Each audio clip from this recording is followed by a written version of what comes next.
So hey, what's going on, everybody? It's been a little minute, hasn't it?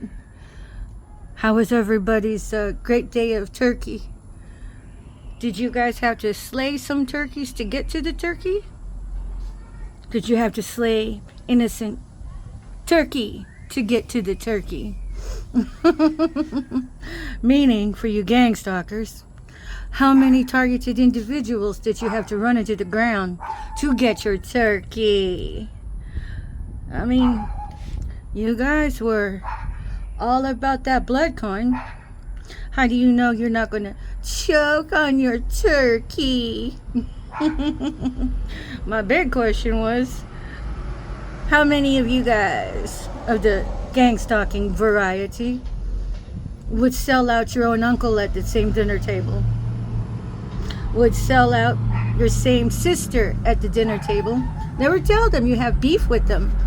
Never tell them what you're mad at them about. Make them guess every time.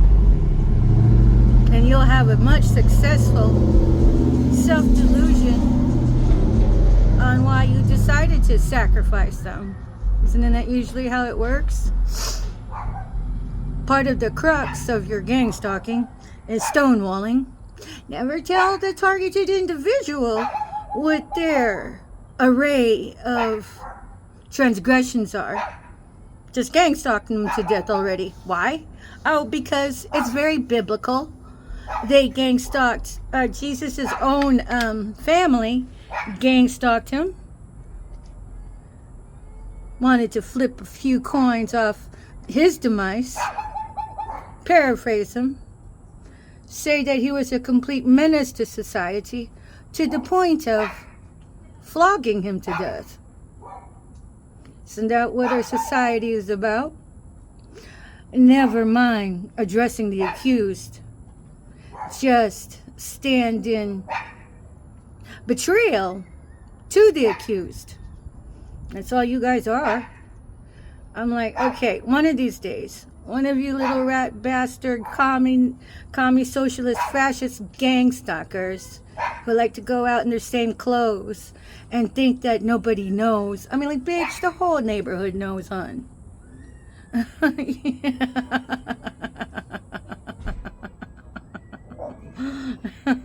Don't you feel kind of stupid? Feeling like you got some cloak that says, I'm not a goddamn gang stalker, while I'm gang stalking and gathering intel on people I don't even know, never had a conversation with. Well, it's on you, bitch. Because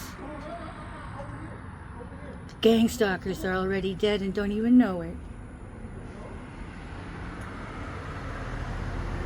But when you walk with the alignment of the Most High, you don't have to worry who's a gang stalker and who's not a gang stalker.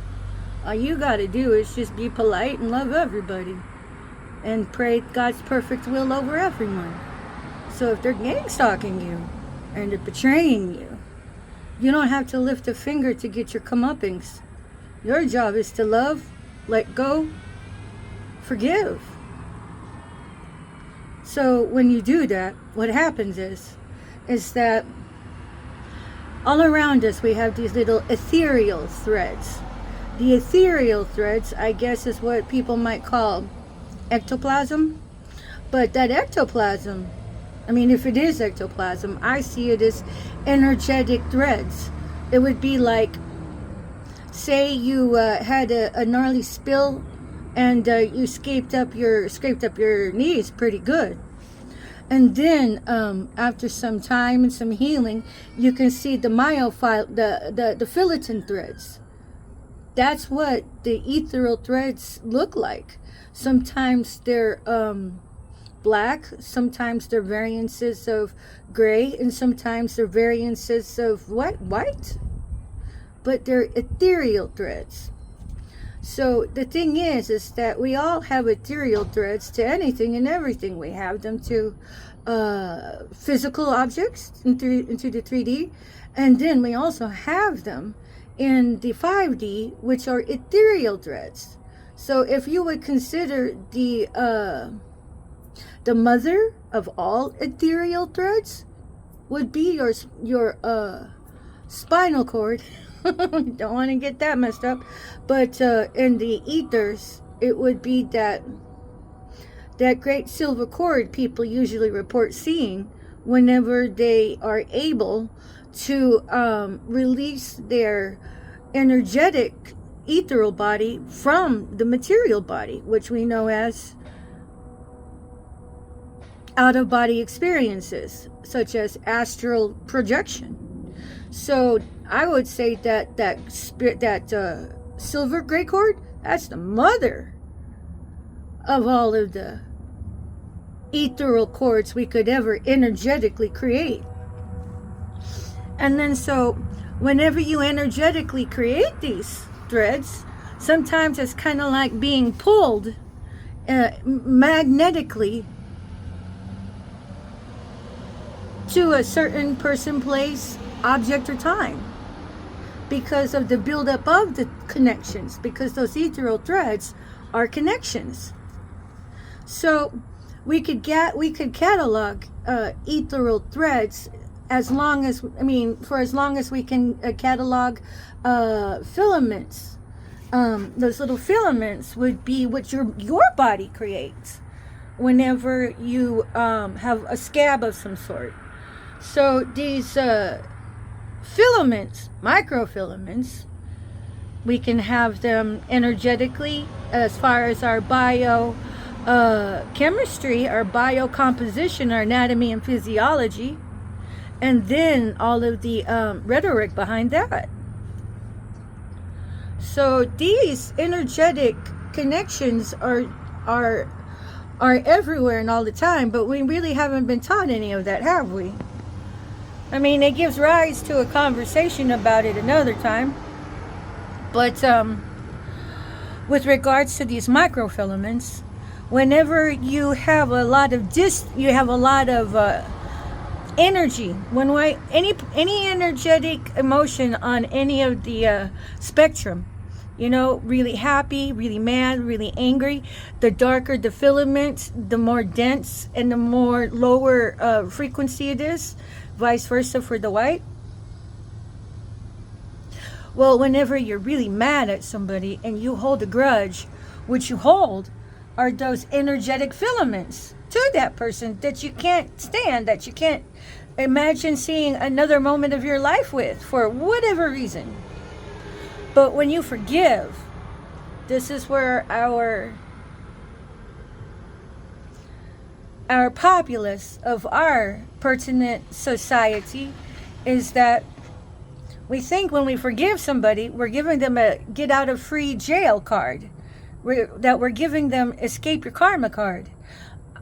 Honestly, I rebuke that the live long day, because without karma, how would anybody ever learn? I'm a big one of completely forgiving from the inside out, to the point that if you were in my face, you solicit no emotional value from me, great or small. I could care less, and I'm pretty damn stingy with my energy, with my attention. I got too many things to focus on and adorate, rather than some 2-bit gang stalker trying to invade my privacy with all of your stupidity. Because stop embarrassing yourselves. I know you from the word go, sometimes before the word go, because your energetic magnetism does call in a certain kind of frequency. So you can give somebody your poker face a live long day, but those energetic components, those filaments in the atmosphere that emit from our body or magnetize to our body, you can feel that. That's what people call a hunch. That's what people call intuition. But for today, we're going to call it the unforgiveness filament. So until you can, in totality, come to terms with that subject, topic, matter, person, place, or thing, you're going to hold an energetic component. And then what the universe will do, oh, look, you held on to that. You must really like it. Here, have some more of that in this other situation. But that's how our energy works. Whenever you're paying attention to something, you're paying with your attention, you're giving up components of your energetic composition, one way or the other. So the best thing to do would be to completely forgive somebody. So, I mean, from the inside out, to where if they would show up and do the same damn thing in your face, you'd be like, oh, look, you haven't changed. I gotta go now. And not even blink an eye.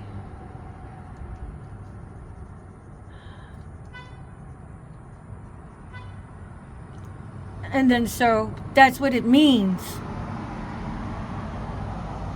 to move forward. And there's never any electric magnetic pull to look back again, because you've already given up all of those threads by releasing. But when you release them and you forgive somebody, number one, it's for you, yeah, sure. But number two, and you endorse that karma with love, or however you do it,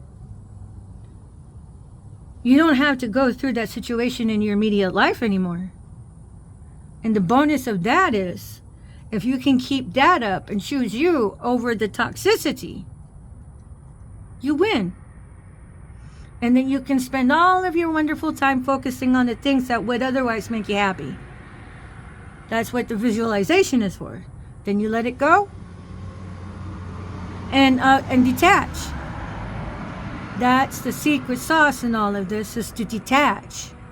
That means no gang stalking. No lower vibratory frequency situations. That's what it means to detach.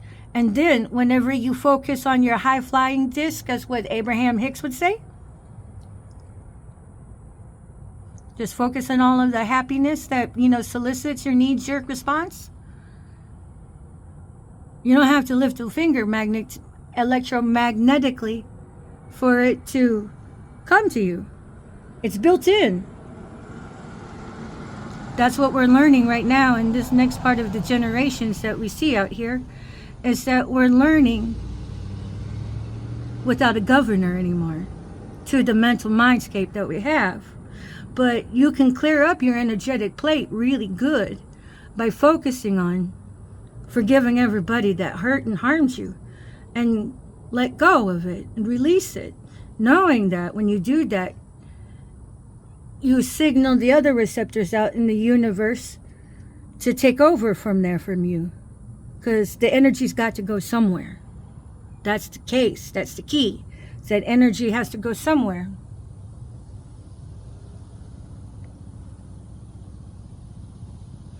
And when you release it, you give it to the universe, the balancing forces, whatever you want to call it, karma, to come in and do the heavy lifting for you. But yeah, gang stalkers, you all are dead and don't even know it.